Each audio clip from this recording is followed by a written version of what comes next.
Aprovecho primero y me presento, lo mencionó Daniel al principio, mi nombre es Orlando Joven, yo soy CTO en la actualidad de IMEX HS y básicamente tengo más de 20 años de experiencia liderando equipos de tecnología, equipos de transformación digital en diversas compañías de tecnología. Tuve la oportunidad de trabajar en empresas del sector financiero, en empresas de e-commerce y en empresas de tecnología muy grandes como Mercado Libre en Latinoamérica. Y he venido trabajando en los últimos años como CIO, como CTO y también como CDO de diferentes organizaciones. Y puntualmente, que creo es algo relevante para todos ustedes, he liderado en los últimos 10 o 12 años aproximadamente múltiples proyectos de implementación de ISO 27001, de ISO 13485, de ISO 9001 y también he participado del proceso de certificación en PCI DSS, en SOC 2, en HIPAA, entre otras, ¿vale? De nuevo, muchas gracias y bienvenidos a este webinar. Vamos a arrancar entonces directamente yendo al grano. Como ustedes saben, estábamos mencionando en la invitación al webinar, eh, los ataques de ransomware y los ataques de seguridad y los ataques de robos de datos son el regalo que nadie quiere recibir en esta época de Navidad. Y tal y como contábamos en la invitación, particularmente a final de año, es una época en la cual esa cantidad de ataques se dispara. Se dispara tanto a nivel de instituciones como a nivel individual para cada uno de nosotros. Y el mensaje de Navidad que nadie quiere recibir es estos mensajes que ustedes están viendo en este momento en pantalla, ¿sí? Aquí agrando un poquito. Básicamente, esto es un ejemplo de un mensaje que recibió una institución de salud en Estados Unidos hace un par de años, confirmando un ataque de ransomware. Este mensaje que están viendo aquí ustedes en la mitad es otro ejemplo de esos mensajes que uno recibe a veces sin habérselo esperado y completamente de la nada, donde uno se da cuenta que perdió acceso a sus archivos, que no puede recuperar esos archivos y que si uno los quiere recuperar, tiene que hacer un pago de un soborno. Ese es el nombre básicamente de lo que uno tiene que hacer cuando los delincuentes tienen la información. Y este es también un ejemplo de un archivo, de una muestra de un ataque de ransomware en un equipo personal, ¿sí? Entonces, estos son los mensajes de Navidad que nadie quiere recibir en su institución. Y repetimos, durante Navidad, especialmente a final de año, la cantidad de ataques que se presentan se incrementan considerablemente. Ya vamos a hablar más adelante del tema. ¿Listo? En Latam, particularmente, en las regiones en las cuales estamos, vemos que tenemos personas de México, de Perú, de Ecuador, hay varias personas de Chile, veo un par de personas de Panamá, veo personas también de Venezuela. Bienvenidos a todos de nuevo. Un hospital en Latinoamérica pierde en promedio entre 30 a 45 días de operación crítica después de un ataque de ransomware, de un ataque de este tipo. Y desafortunadamente la mayoría de nosotros, probablemente la mayoría de ustedes, piensan que están seguros hasta que el ataque sucede y ya después de que es muy tarde para poder tomar acciones preventivas y toca comenzar a tomar acciones alrededor de solucionar el problema que se está presentando, ¿vale?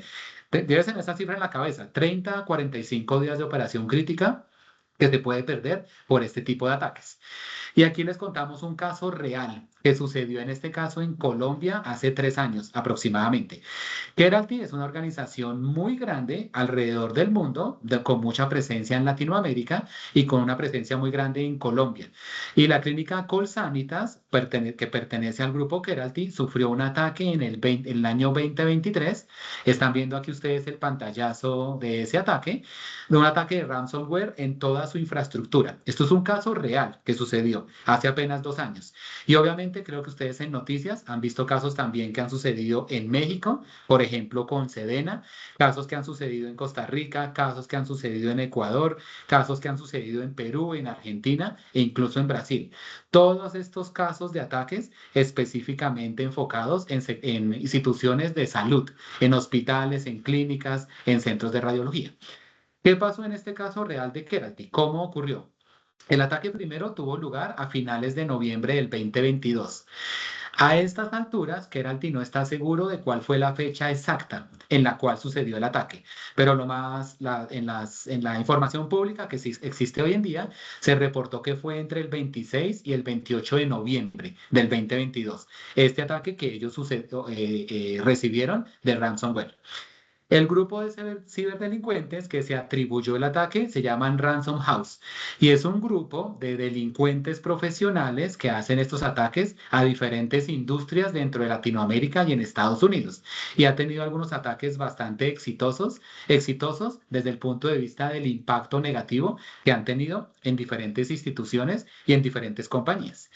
El ataque fue un ataque de ransomware, que es específicamente lo que vamos a hablar en esta charla, es decir, un virus o un programa que infecta el computador y los servidores y la infraestructura de estas instituciones, cifra los datos, es decir, que evita que esos datos puedan ser copiados o interpretados y exige un rescate. Exige un soborno en dinero, típicamente que debe pagarse por criptomonedas para poder liberar esa información. Ese fue el tipo de ataque específicamente que recibió Keralty en el 2022. Según lo que se reportó, repito, esta información es pública. Los atacantes lograron acceder a múltiples sistemas de la institución en Kerati, a múltiples sistemas de infraestructura y publicaron en los primeros días del ataque 13 carpetas diferentes con información sensible de la organización, datos personales de sus empleados y datos personales de los pacientes, información financiera de Keralty y de proveedores, información de presupuestos que tenían en las diferentes áreas y 13 grupos de información muy grande, todos ellos con información sensible e información confidencial. Y esto fue solo la prueba inicial de que el ataque había sido exitoso y parte de la prueba que los delincuentes utilizaron para comenzar a exigir el pago a esta institución. Algunos de los reportes indican que la cantidad de información fue considerable y se estima que fue alrededor de casi 1 terabyte de información la que se perdió durante ese ataque que recibió Keralty. ¿Cuál fue el impacto de ese ataque? Aquí están viendo ustedes un resumen. Número uno, se presentaron durante las primeras semanas del ataque más de 1.900 quejas que pacientes presentaron ante el organismo regulatorio en Colombia. ¿Sí? Básicamente quejándose por demoras en la prestación del servicio, por pérdida de su información personal y obviamente quejas que luego tuvieron que ser respondidas desde un impacto y desde un canal legal por Keralty ante la institución regulatoria. Hubo impacto directamente en pacientes. Algunas de las agendas se atrasaron más de 6 semanas por los inconvenientes que tuvieron a través de o como consecuencia de este ataque. Se compartió información sensible de millones de afiliados, de cientos de empleados y de miles de proveedores que este ataque pudo obtener y que fue información que comenzó a publicarse y que comenzó a aparecer en la dark web y en Internet a la vista de absolutamente todo el mundo. Los sistemas internos críticos de Keralty fueron afectados y la clínica estuvo sin servicio de absolutamente ningún proceso desde el 27 de noviembre hasta el 16 de diciembre. Esos son casi un mes entero, en lo cual no pudieron entregar citas a los pacientes, no pudieron tener procedimientos y no pudieron operar. Pero este proceso como tal de afectación en la operación duró casi 5 meses. Comenzó en noviembre del 2022 y la operación de Keralty pudo restablecerse completamente aproximadamente en marzo o abril del 2023. Entonces fue un tema, repito, que tomó casi 100 días su solución y poder restablecer los servicios completamente. Hubo retrasos en la atención, suspensión de servicios médicos, suspensión de consultas, suspensión de servicios de radiología y de toma de imágenes diagnósticas, suspensión de servicios hospitalarios, suspensión de cirugías y exámenes programados. Se estima que fueron afectados alrededor de 5 millones de afiliados a Colsanitas en Colombia. Entonces la afectación fue gigante para esa organización. Y adicionalmente, los portales web y todos las plataformas web que prestaban servicio dentro de Keralty estuvieron completamente indisponibles durante el 27 y el 28 de noviembre. No había forma en la cual ellos podían atender pacientes ni entregar información a los diferentes stakeholders de la organización, ni a sus médicos, ni a sus pacientes, ni al personal administrativo internamente, ni a las aseguradoras, ni a los médicos remitentes. ¿Sí? Entonces fue un impacto inmenso en la organización y todavía hoy en día claramente están viviendo algunas de las consecuencias de esos impactos. Es apenas un ejemplo de lo que sucedió hace unos años en Colombia y que fue un caso bastante publicitado y que tuvo mucha relevancia en los medios, ¿vale? El Grinch pregunta, les voy a comenzar a lanzar algunas preguntas para que ustedes puedan participar y también para escuchar sus opiniones. Cuéntenos cuántos de ustedes, quiénes de ustedes tienen RIS y PACS y sistemas GIS y procesos de facturación en la nube versus on-premise. Si quieren, cuéntenos por favor a través de los comentarios quiénes tienen sistemas on-premise y quiénes tienen sistemas en nube. Idealmente RIS o PACS, sistemas GIS, pero también, por ejemplo, procesos de facturación. Y ya les explico por qué estamos haciendo esta pregunta. Cuéntenos quiénes de ustedes tienen todo en la nube, quiénes de ustedes tienen todo on-premise.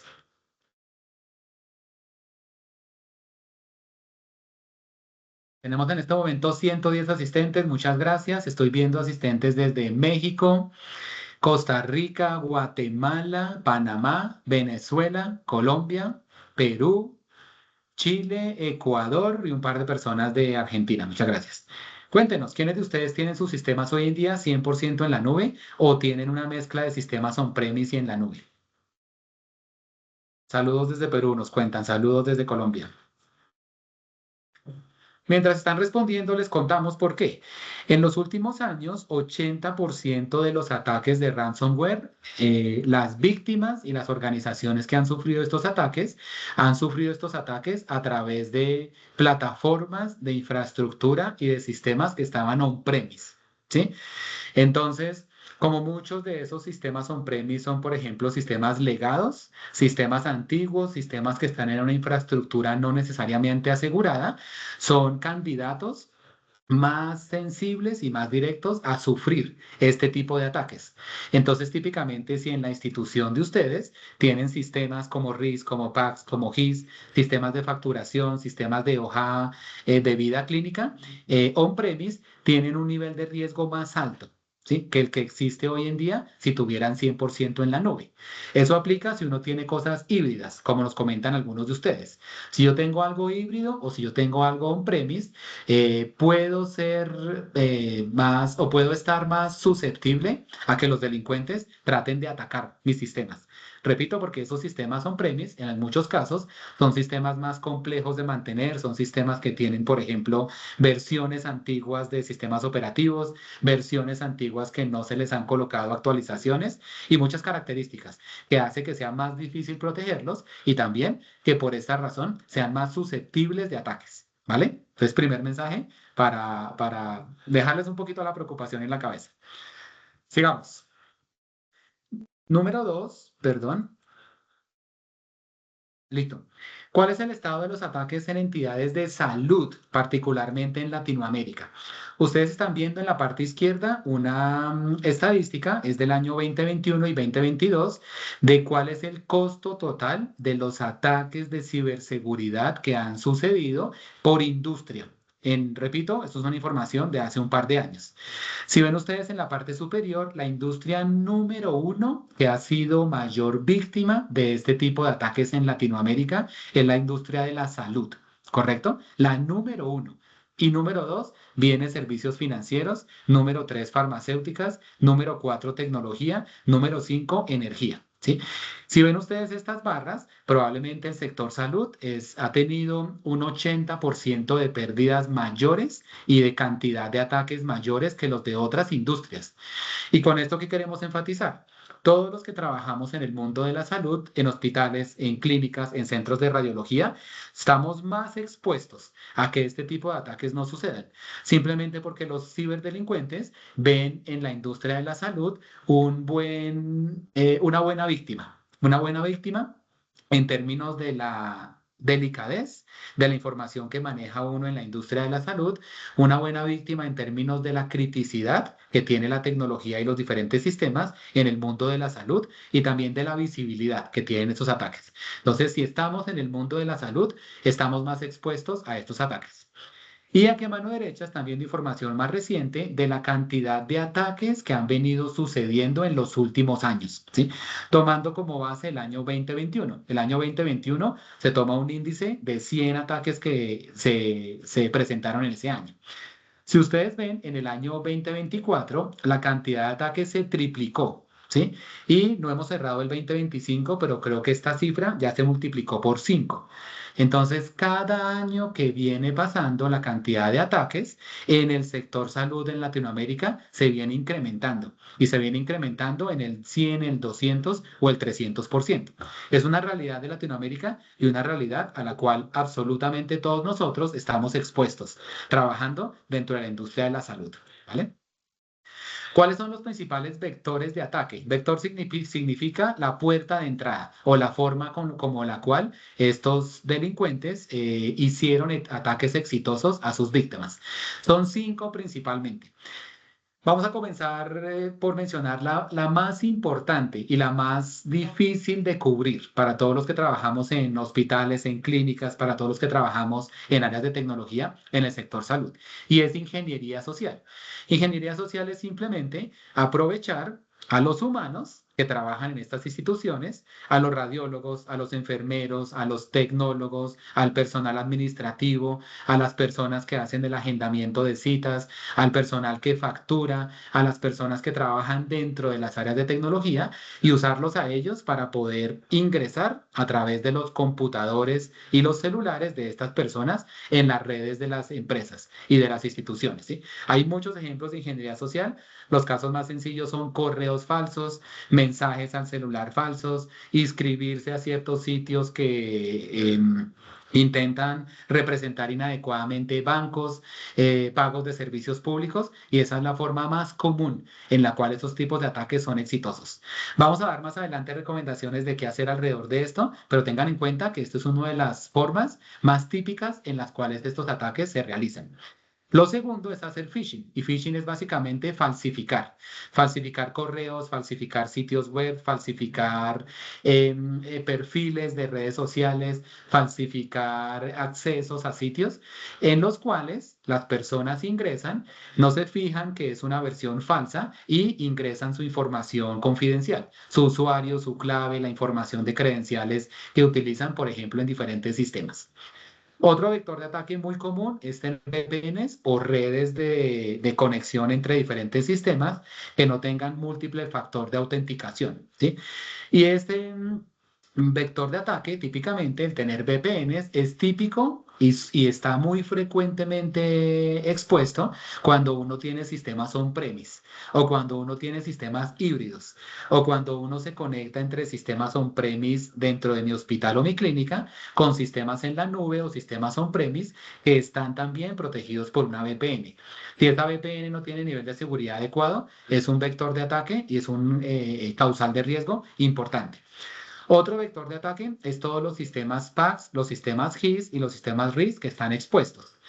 Esta información nunca fue confirmada, pero el ataque que les contamos en Keralty en Colombia, hubo rumores que el ataque fue a través del GIS de la institución, ¿sí? Entonces, a través del sistema de historia médica, de historia clínica, fue que los atacantes ingresaron a toda la infraestructura y a toda la red de Keralty y así pudieron bloquear y robar información, no solo del GIS, sino también del RIS, también del sistema de facturación, del sistema de agendamiento de citas y de todos los sistemas críticos de la organización. Y por eso bloquearon completamente el funcionamiento de esa institución. Y finalmente, el último vector es proveedores externos. Probablemente ustedes tienen proveedores de nube, proveedores de sistemas de almacenamiento, proveedores de RIS y de PACS como nosotros, proveedores de sistemas de correo, proveedores de sistemas de agendamiento de citas. Eso también es un vector o una puerta abierta de ataque. Y algunos de los ataques que han sucedido en los últimos años, estos atacantes han ingresado a través de esos proveedores. Entonces, atacan al proveedor. Si no hay un nivel de seguridad adecuada entre el proveedor y ustedes, ese proveedor abre la puerta para que pueda el ataque replicarse dentro de su institución y ahí ya son ustedes también víctimas de ese ataque de ransomware, ¿vale? Son como las principales vectores o las principales puertas de entrada de estos ataques, ¿vale? Y desafortunadamente, evitar un ataque es complejo, ¿sí? Es complejo porque aquí están viendo ustedes, las personas de tecnología entienden un poquito mejor este diagrama, pero para todos los demás, esto es un diagrama de la infraestructura que tendría un hospital típico únicamente hablando de su sistema PACS, ¿sí? Únicamente. Aquí está la red del PACS. Y alrededor de esto Hay miles de componentes diferentes que están conectándose a esa red de PACS. Hay un sistema, un RIS, un sistema de información radiológico. Hay, por ejemplo, impresoras que sirven para imprimir los estudios. Hay terminales que administran ese sistema. Hay también workstations, computadores o estaciones de lectura, es la palabra. Estaciones de lectura que usan los radiólogos, estaciones de lectura que usan los médicos que refieren. Está toda la red del hospital, donde puede haber oncología, cardiología, otras modalidades. Está toda la información administrativa de facturación, la información contable, la información de nómina. Hay salida a Internet de muchos de esos componentes, por ejemplo, para aprovechar otros servicios de otros proveedores. Y hay la conexión de todos los equipos biomédicos. Entonces, solo esta red, que es solo una parte pequeña dentro de un hospital, y esto es relacionado con radiología y toma de imágenes diagnósticas, es compleja. Y en cada uno de estos puntos, en cada una de estas líneas, en cada uno de estos números que ustedes están viendo, hay una posible puerta de entrada que genera un riesgo y que genera una posible puerta o una ventana para que los delincuentes puedan ejecutar estos ataques de ransomware. Entonces, evitar un ataque es complejo, básicamente porque toda la infraestructura que tiene un hospital, una clínica, un centro de radiología, desde el punto de vista de tecnología, es una infraestructura compleja. ¿Sí? Y también por eso queremos como visibilizar este desafío, ¿vale? Pregunta de nuevo, ¿cuántos de ustedes hacen test de backup, a test de recuperación de datos semanalmente? Cuéntenos cuántos de ustedes en su trabajo, en el día a día, en su hospital, en la clínica, en la institución donde están trabajando, hacen pruebas de backup. No solo hacer el backup, sino hacer la prueba de restablecer la información semanalmente. Cuéntenos cuántos de ustedes hacen esto semanalmente. Ya estamos en este momento con 130 asistentes. Muchas gracias a todos por la participación. Recuerden que estamos grabando la sesión, tenemos asistentes de diferentes países y al finalizar la sesión vamos a darles un premio a todos ustedes, hablando de este tema de ciberseguridad. ¿Cuántos de ustedes en sus instituciones hacen backup y hacen la prueba de restaurar información al menos semanalmente? ¿Saben ustedes si hoy en día sus áreas de tecnología están haciendo backup? ¿Están ustedes al tanto de ese backup, cómo se está realizando, de esas copias de seguridad? Cuéntenos un poquito a través del chat.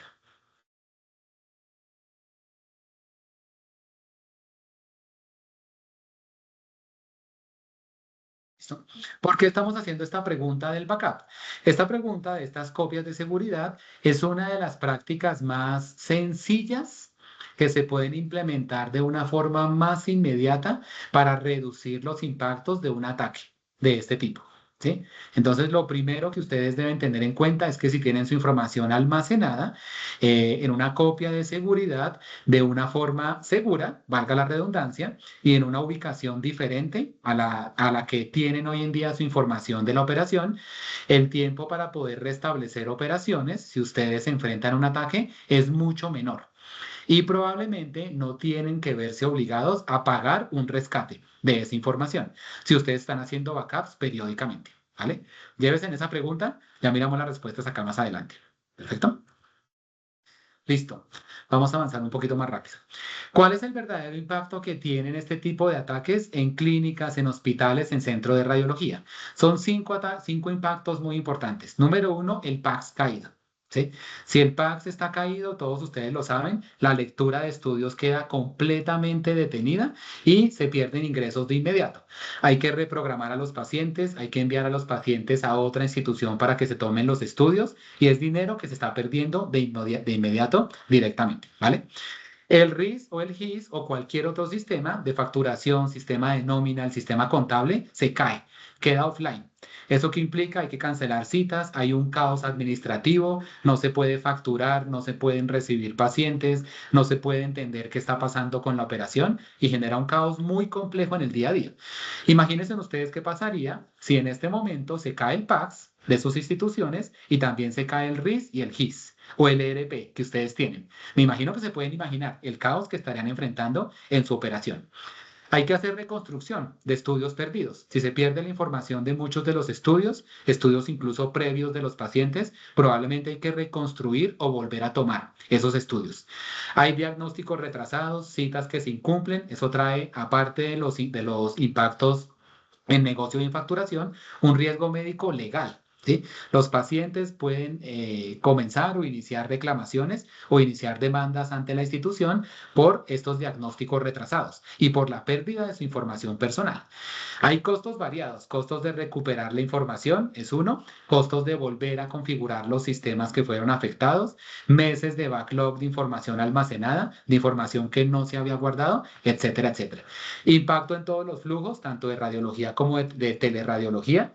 Dependencia de muchas modalidades legacy. Entonces, probablemente en el caso extremo, los radiólogos tienen que comenzar a imprimir los estudios y leer los estudios como si estuviéramos en el año 1980. ¿Sí? Entonces, hay una dependencia grande de esos proveedores y de volver a hacer la operación casi que análoga, mientras se puede recuperar todo el proceso. Entonces, hay muchos impactos alrededor de estos ataques.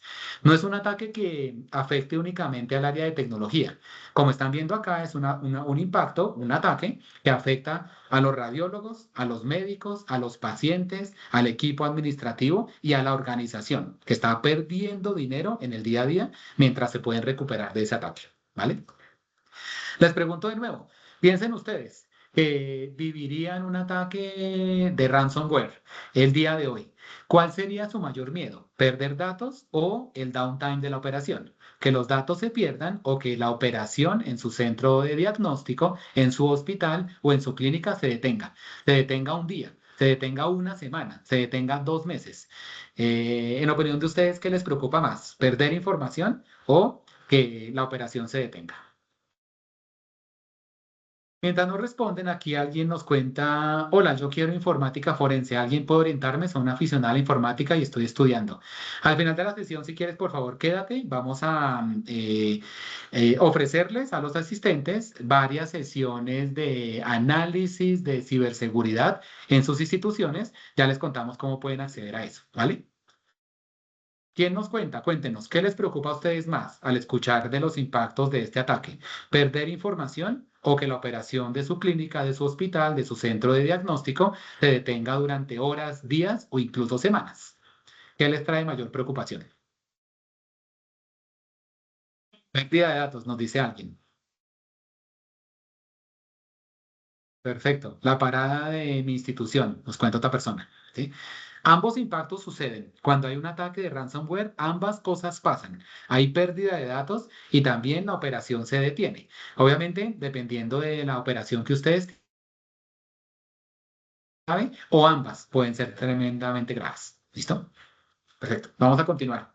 Muchas gracias. Tenemos en este momento 140 asistentes. Básicamente y muy rápidamente, cómo un ataque de este tipo entra en un ambiente médico o entra en un ambiente clínico, ¿sí? En un prestador de servicios, en un hospital, en un centro de radiología. Típicamente está la estructura del ataque.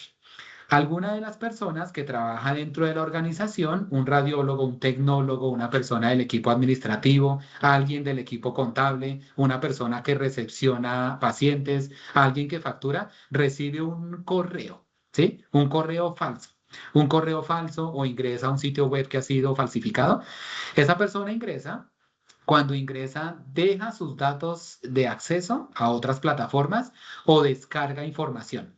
Puede descargar un PDF que parece inofensivo, puede descargar un archivo de Excel que parece inofensivo, puede descargar un archivo comprimido que parece inofensivo, puede entrar a un sitio web que parece inofensivo y luego de eso ya dentro del computador de esa persona se instala un programa, un malware, que básicamente es un virus y ese virus comienza a ejecutarse. Y ese virus lo que hace es darle control a un tercero de toda la información que está en esa institución. Y no solo afecta al computador de la persona que abrió el correo, que descargó el archivo, sino que afecta a todos los computadores a los cuales este computador puede acceder. ¿Sí? El caso típico es el acceso que tiene un radiólogo. Si el radiólogo puede ver la información en el RIS, pero también puede ver la información en el GIS y también tiene acceso a una VPN para ver la información del ERP y también tiene acceso a la nómina para ver la información de su pago, es muy probable que esos 5 sistemas queden infectados de inmediato por el acceso que tuvo este radiólogo. Y entonces esa persona es la puerta de entrada, es el vector de origen y básicamente a través de esa persona, sin saberlo, la persona está permitiendo que toda la institución y todos los sistemas críticos queden comprometidos. Toda esa información es infectada y la información es bloqueada por el atacante. Y el atacante básicamente lo que hace es pedir un soborno, pedir un rescate para poder entregar las llaves y poder liberar esa información. Dos problemas grandes de esta situación. La persona que permitió el ataque no sabía que fue él o ella quien lo originó. Y por eso se requiere mucho entrenamiento y socialización, primero. Segundo, el ataque pudo suceder días o semanas antes de que se presente el reclamo de dinero. Entonces, pueden pasar días o semanas mientras el malware está infectando todos los sistemas del hospital o de la clínica y uno se da cuenta semanas después. Y tercero, incluso si la institución paga un rescate o paga un soborno, que en muchos países es ilegal, no hay ninguna garantía de que la información se va a recuperar. ¿Sí? Absolutamente ninguna garantía. Estos ataques son completamente anónimos. Los delincuentes los hacen de una forma completamente anónima. Entonces no hay ninguna garantía de que yo pago y voy a poder restablecer mi información. Entonces es un riesgo inmenso lo que esto puede suceder, ¿vale? Aquí hay ejemplos de cómo sucede ese ataque. ¿Listo? Les preguntamos de nuevo, ¿cuántos de ustedes han entrenado a sus equipos, a los médicos, al equipo asistencial, al equipo administrativo en buenas prácticas de seguridad? ¿Sí? ¿Cuántos de ustedes están seguros que si ellos reciben un correo que parece real de su banco, no lo van a abrir y no van a diligenciar ahí información bancaria? ¿O cuántos de ustedes sienten que si reciben un correo que parece real de su proveedor de GIS, no van a ingresar y descargar información? ¿Cuántos de ustedes creen que si las personas reciben un correo ofreciéndoles una oferta de empleo donde viene un PDF adjunto, no lo van a descargar? ¿Sí? Pregúntense en eso. Es uno de los vectores más importantes de riesgo y pregúntense en ustedes, ¿están entrenando a sus equipos? ¿Vale? Aquí nos cuentan, les preocupa la pérdida de datos, les preocupa perder información, les preocupa la privacidad de los datos en la pregunta anterior. Perfecto. Aquí nos pregunta alguien, después de ser víctima, ¿tiene herramientas para tratar de desencriptar los archivos? Sí existen herramientas, pero en nuestra experiencia no son efectivas, desafortunadamente. La encriptación de datos hoy en día, en el mundo hoy en día, es una técnica muy moderna y es una técnica que utiliza, muy moderna y muy segura. Es la técnica que utilizan los bancos para evitar que se pierda la información bancaria de sus cuentavientes. Es la forma en la cual instituciones del gobierno criptan información sensible. Es la información que usa el FBI en Estados Unidos, la CIA en Estados Unidos, las agencias de seguridad internacional para transmitir información. Entonces, desencriptar un archivo es casi imposible hoy en día. Y sería también una torpeza de parte de los delincuentes facilitar esa desencripción. Entonces, probablemente es imposible desencriptar esa información y no existen hoy en día sistemas que lo puedan lograr. ¿Listo?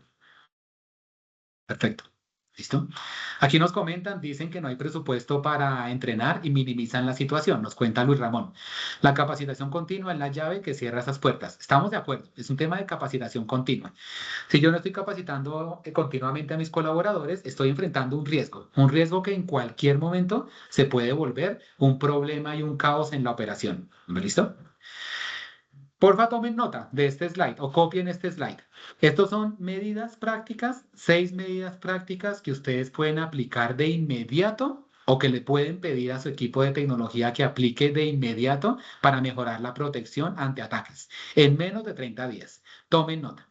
Número 1, activar el segundo factor de autenticación en absolutamente todos los sistemas que lo permitan. Muy importante en las VPN, si ustedes tienen VPN con cualquier proveedor, incluso VPNs internas, debe tener factor de autenticación adicional. No puede ser solo con usuario y clave. Debería tener un factor adicional de autenticación. Todos ustedes tienen correo electrónico. Todos los usuarios de un correo electrónico deben tener múltiple factor de autenticación. Muchos de ustedes ingresan a productos SaaS, ¿sí? Ingresan a Gmail, ingresan a Outlook, ingresan al calendario. Todos esos sistemas deben tener múltiple factor de autenticación. El RIS y el PAX que ustedes utilizan debe tener múltiple factor de autenticación y no debería poderse ingresar a esos sistemas únicamente con usuario y clave. Debería tener también un factor de autenticación adicional. ¿Vale? Número uno, esto se puede activar en 5 minutos y en 5 minutos lo puede activar el administrador de esos sistemas. Y es simplemente entrenar a las personas explicándoles la importancia de tener segundo factor de autenticación. Muy importante, no cuesta nada implementar esta medida y es algo que brinda un nivel de protección inicial muy importante.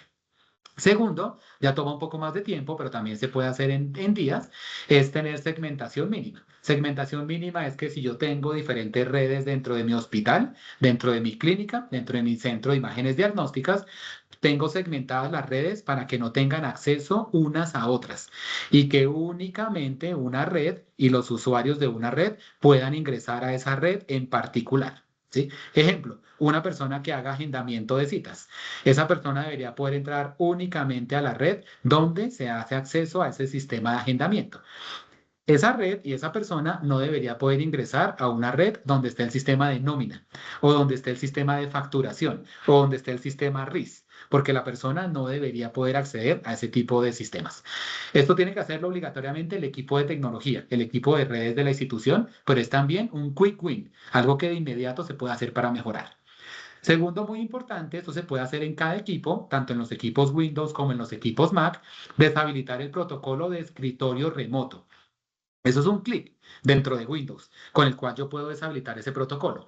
Y si ustedes investigan, hoy en día probablemente muchos de ustedes y sus computadores tienen esto habilitado. Si lo tienen habilitado por defecto, se están exponiendo a que un atacante, sin que ustedes se den cuenta, o de noche, cuando el equipo está apagado, o los fines de semana, ingresen a su equipo, roben información de ese equipo y a través de ese equipo estén infectando otras áreas de la organización. Muy importante deshabilitarlo. No cuesta absolutamente nada deshabilitarlo y es algo que toma menos de 2 minutos en cada computador, tanto Windows como Macintosh. ¿Listo?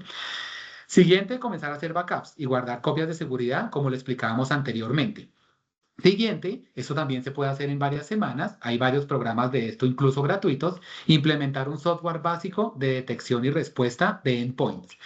Para las personas que no son técnicas, un endpoint es básicamente un punto de conexión entre un sistema o un sistema hacia Internet o cualquier canal de comunicación que uno tiene dentro de la institución. Cada uno de esos canales de comunicación, cada uno de esos puntos de conexión es un punto de riesgo para estos ataques. Y hay software, hay programas especializados que hacen detección y respuesta de esos puntos para poder identificar a tiempo si estoy siendo víctima de un ataque, si algo está pasando anómalo dentro de esa conexión.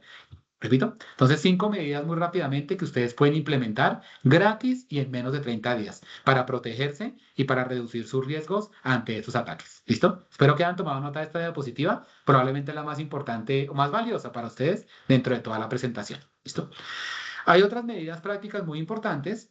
Mantener actualizados todos los sistemas el sistema operativo, todos los sistemas que ustedes utilizan. Muy importante, cada vez que se actualiza un sistema, ahí se están cubriendo muchas puertas de riesgos de seguridad. Tener una política de password muy fuerte, entrenamiento a absolutamente todas las personas de la organización, hacer backup y estar vigilantes de lo que está sucediendo. Esto no, vigilantes no es estar pendientes del computador, es implementar sistemas para poder mejorar todo el proceso de identificar qué está pasando con los sistemas, con las plataformas, con las redes dentro de la institución. Pero repito, los 5 más importantes, los que les contamos anteriormente. ¿Listo? Les pregunto de nuevo para que puedan contarnos rápidamente. ¿Cuántos de ustedes hacen auditoría de actualización de sistemas o análisis de sus proveedores de RISPACs al menos cada 3 meses? ¿Cuántos de ustedes en su institución cada 3 meses están haciendo una auditoría para ver si los sistemas, las plataformas, los proveedores que están utilizando, por ejemplo, de RISPACs, están actualizados y no tienen brechas de seguridad? ¿Vale? Espero para que nos puedan responder. Aquí nos cuenta Juan Manuel, se tiene que tener capacitación constante para todo el equipo. Sin embargo, nunca falta la persona que cae en esas trampas. De acuerdo, de acuerdo. Evitar 100% es complejo, es complejo. Jimmy Alexander, desde el área de ciberseguridad estamos sensibilizando todo el tiempo a colaboradores. Son nuestra primera línea de defensa. Ese es el camino adecuado, Jimmy. Pueden compartir las herramientas o páginas para utilizar. Al final en los comentarios, si quieren, les compartimos algunas, pero repito, esas 5 recomendaciones no requieren ninguna implementación de programa. Simplemente son cosas a corregir dentro del funcionamiento de las redes de ustedes. ¿Cómo segmentar las redes en el hogar? Típicamente no es necesario. Típicamente lo que debería suceder en un hogar es que todos los miembros del hogar tengan sus correos, sus sistemas personales con doble factor de autenticación. Número uno. Suena innecesario, pero debería ser así. E incluso si mi hijo que tiene 14 años tiene un correo, yo debería explicarle a él cómo configurar un segundo factor de autenticación. Número dos, que también parece obvio, pero creo que en las familias no aplica, no lo hacemos, no deberíamos compartir usuarios y claves entre nosotros, ¿sí? Y creo que absolutamente todos nos equivocamos con eso en nuestro hogar y compartimos usuarios y claves con nuestra mamá, con el abuelito, con nuestros hijos. Eso no debería hacerse, es una muy mala práctica de seguridad. Y tercero, a menos que yo tenga en esa red de hogar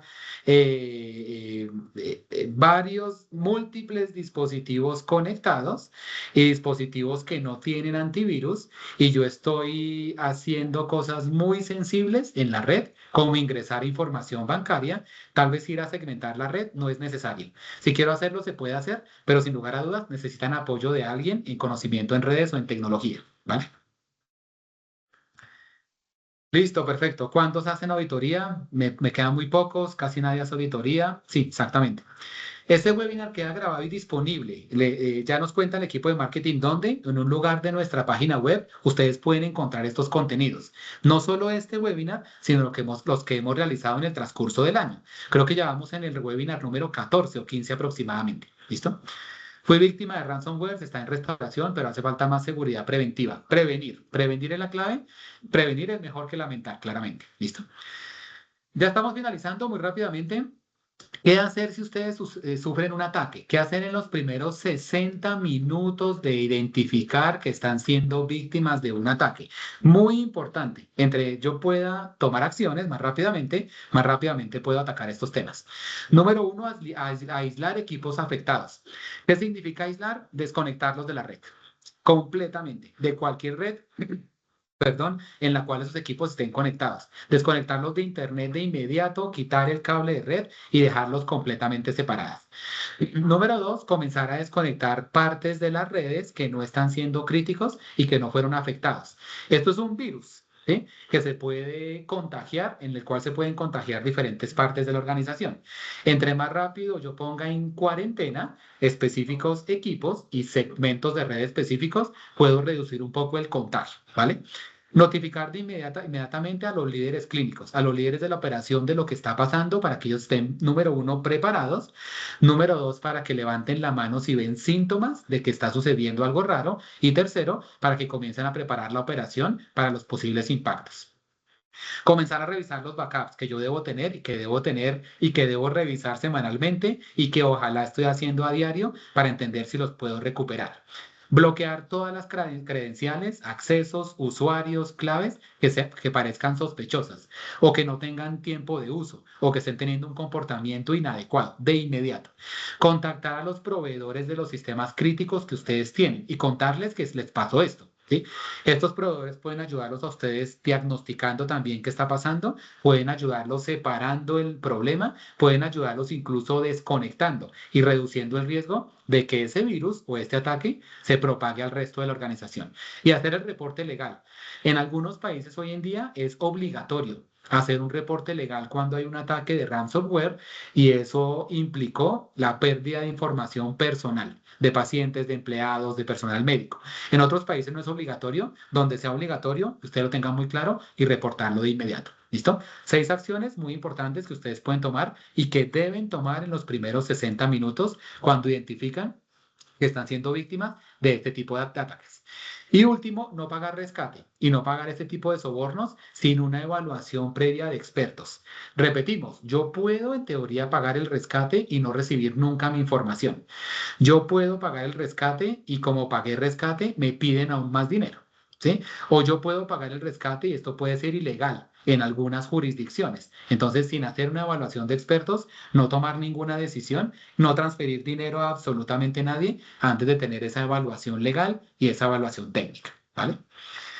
Finalmente, ya estamos acabando. ¿Cuántos de ustedes tienen política de claves seguras? Tienen el factor de autenticación activado en los correos, inicios de sesión y en sus sistemas RIS y PACS.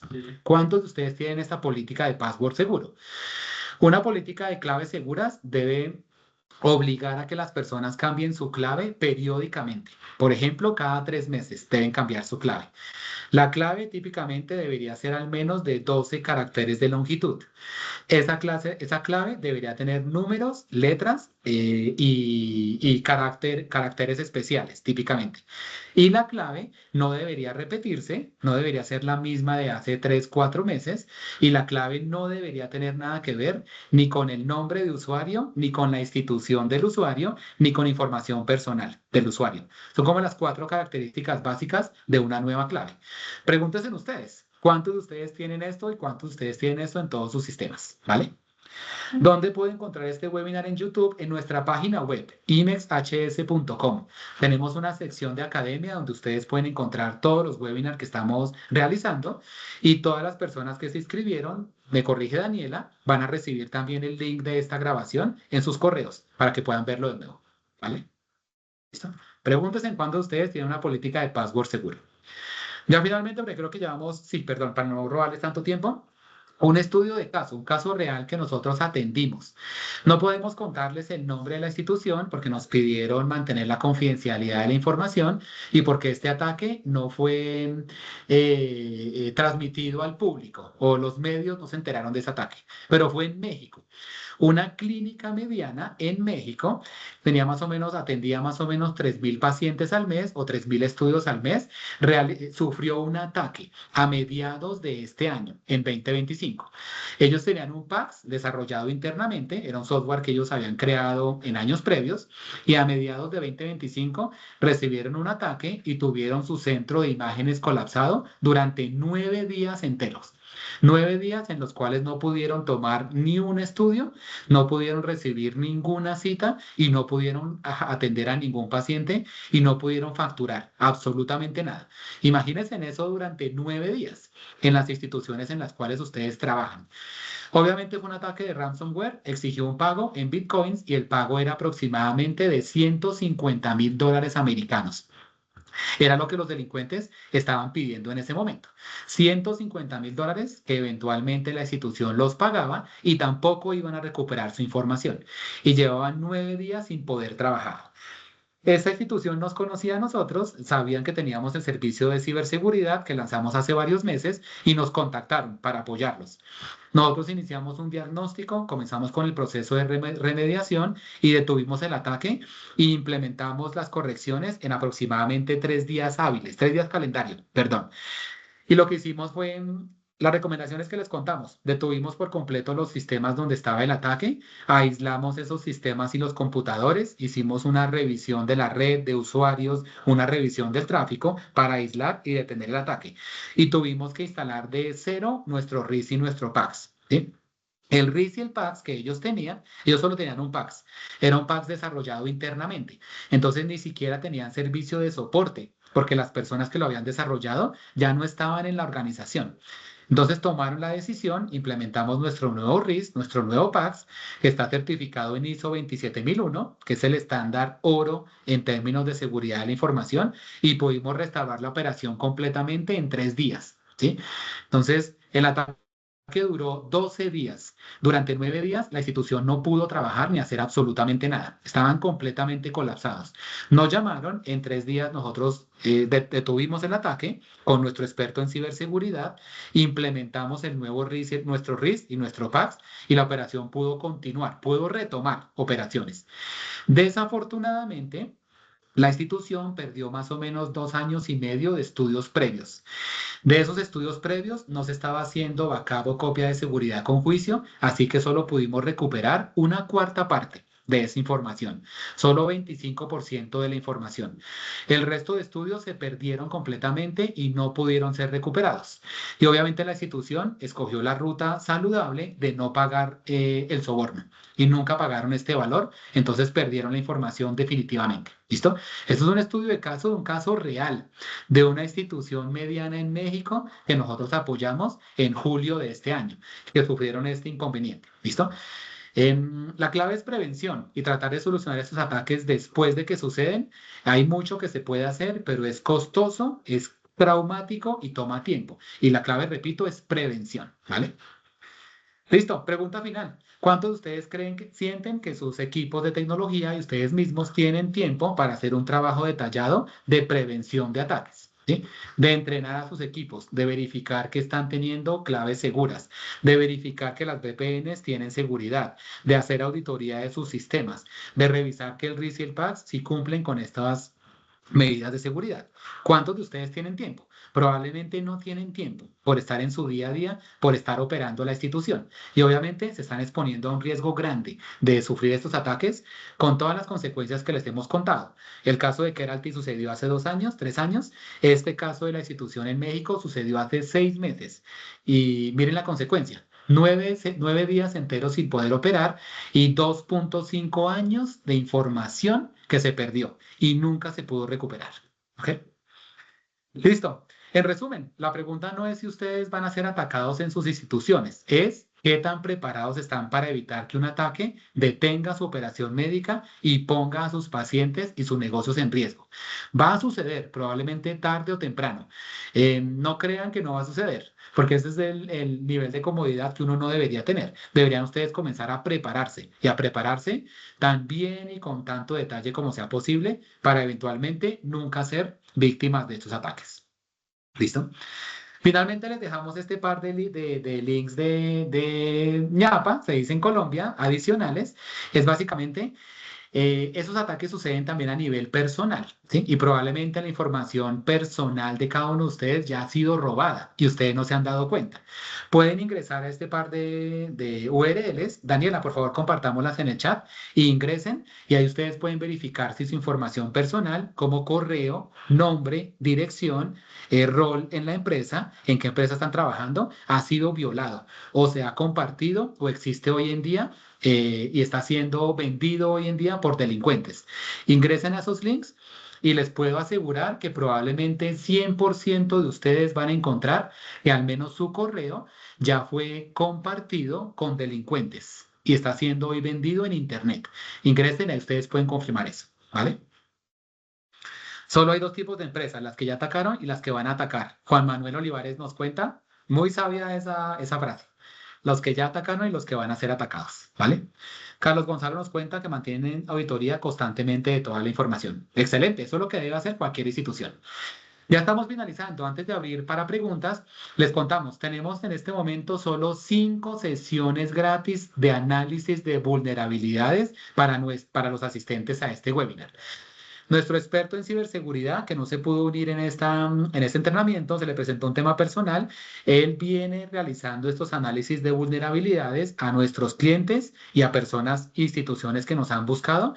Y es un análisis de vulnerabilidad que les permite a ustedes recibir un reporte de un experto en qué medidas deben tomar para protegerse. Y les permite identificar riesgos específicos y vulnerabilidades que hoy en día su institución está viviendo y que tal vez ustedes hoy en día ni siquiera han identificado, no tienen en cuenta. Por favor, escaneen y las primeras 5 personas que nos contacten van a recibir gratis este análisis de vulnerabilidad. Este análisis de vulnerabilidad toma alrededor de 1 a 2 días y típicamente cuesta entre 1.000 a 5.000 dólares americanos. Estamos otorgando 5 sesiones gratis para premiar a todas las personas que asistieron y sobre todo a las personas que tienen una preocupación de ser víctimas de este tipo de ataques, ¿vale? Nosotros lanzamos el servicio de ciberseguridad y de análisis de vulnerabilidad hace un par de meses. Hemos tenido una acogida muy, muy buena del servicio en Latinoamérica y ya tenemos una cola de espera más o menos grandes. Entonces, más o menos grande, perdón. Entonces, aclaro, estas análisis de vulnerabilidad son gratis y estaríamos agendándolos con ustedes a inicios de febrero del próximo año. Ya tenemos toda la agenda de diciembre y de enero completamente ocupada del lado de nuestros expertos, así que es gratis, repito, pero estaríamos agendándolos con cada uno de ustedes a inicios de febrero del próximo año, ¿vale? Solo para asistentes a este webinar. Por favor, escaneen el QR y pueden ahí inscribirse. Ya finalizamos con esto. De nuevo, muchas gracias. Enfatizo el mensaje, prevención. Es importante que ustedes comiencen a tomar en sus hospitales, clínicas, centros de radiología, centros de imágenes diagnósticas, medidas para prevenir y para comenzar a protegerse. Nosotros podemos apoyarlos con este análisis de vulnerabilidad. Muy importante que aprovechen esta oportunidad y recibimos preguntas del lado de ustedes. Por favor, cuéntenos sus preguntas o dudas. Aquí mandó Daniela el enlace donde pueden verificar si su información personal, por ejemplo, su correo, su nombre, ha sido robado y hoy en día está siendo vendido por ciberdelincuentes. ¿Vale? Jimmy Alexander menciona, muy pocas empresas tienen área de seguridad constituida. Como indico, es bastante costoso, así que prefieren correr el riesgo o, no, o pensar que no serán atacados. Así es verdad. Eso es un tema que requiere inversión, que requiere manos, requiere atención, requiere dedicación de tiempo. Y uno puede escoger vivir el riesgo, pero el riesgo a veces tiene impactos muy complejos. ¿Listo? Listo, nos quedan 2 minutos probablemente. ¿Dudas o preguntas? Recibimos cualquier pregunta. Muchas gracias a los 140 personas que asistieron a este webinar. Creo que es récord de asistencia que hemos tenido durante los webinars de este año. Seguiremos en los próximos meses contándoles de qué estamos haciendo, de cuáles son los diferentes temas que vamos a atacar. Por favor, compartan este contenido con todas las personas de instituciones médicas, de hospitales, de clínicas, de centros de radiología y vamos a continuar haciendo al menos 2 webinars durante todos los meses, muy juiciosos durante 2026. ¿Sí?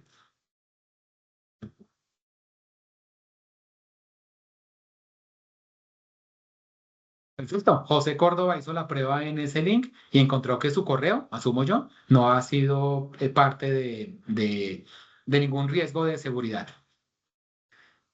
¿Alguna pregunta, dudas? No olviden escanear el código QR y ingresar ese par de links para verificar si su información ha sido robada. Yo verifiqué, por ejemplo, mi correo personal ha sido robado y hoy en día está, entre comillas, en venta por parte de ciberdelincuentes. Listo. Creo que no hay preguntas, Daniela. ¿Tú ves preguntas? Acá hay una que dice, después de ser víctima, ¿tiene herramientas para tratar de desencriptar los archivos? Hay herramientas, pero repito, esas herramientas por lo general no son efectivas. Después de que un archivo es encriptado con cualquier algoritmo típico de encriptación, que son algoritmos incluso públicos, si uno no conoce la llave, es imposible desencriptarlo. Por definición, ese es el valor de poder encriptar información, que absolutamente nadie pueda desencriptarla. Entonces, si información ha sido encriptada por estos atacantes, y ustedes están recibiendo ofertas de proveedores o esos proveedores le están cobrando con la promesa de que van a desencriptar, yo diría que típicamente están siendo ustedes estafados de nuevo. ¿Sí? El delincuente les robó la información y un proveedor les está también quitando dinero, prometiéndoles desencriptar algo que no se puede desencriptar. ¿Sí? Yo no conozco ningún caso en los últimos 4 o 5 años trabajando en la industria de un robo de este estilo que se haya podido desencriptar. Por definición, no se puede. Entonces, no confíen en ese tipo de promesas, diría yo. ¿Ok?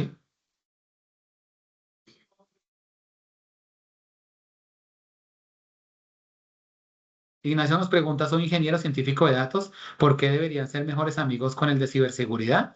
Básicamente porque le puede a uno ayudar en muchas cosas y, tener un nivel más mayor de conciencia de este tipo de ataques, no solo en empresas, sino obviamente también a nivel individual. Ante ransomware no hay solución, es la realidad. Sí, la solución es detener la operación, montar todo de cero, borrar los equipos donde se ingresó la información, borrar los usuarios claves y básicamente montar la operación de cero. Frazier ingresó, me sale que 10 brechas. Ahí está, la información de Frazier hoy en día fue compartida con delincuentes por 10 ataques de seguridad que sufrieron. No necesariamente Frazier ni su empresa, probablemente otros proveedores donde estaba el correo de Frazier. ¿Vale?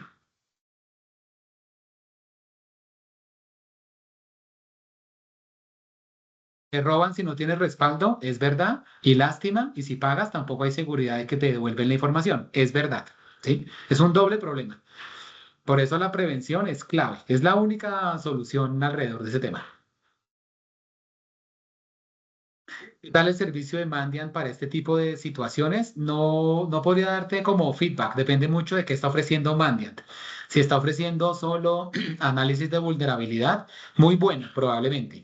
Si está ofreciendo procesos de recuperación de ransomware, depende mucho de exactamente cuál fue el origen del ataque y qué tan grave es.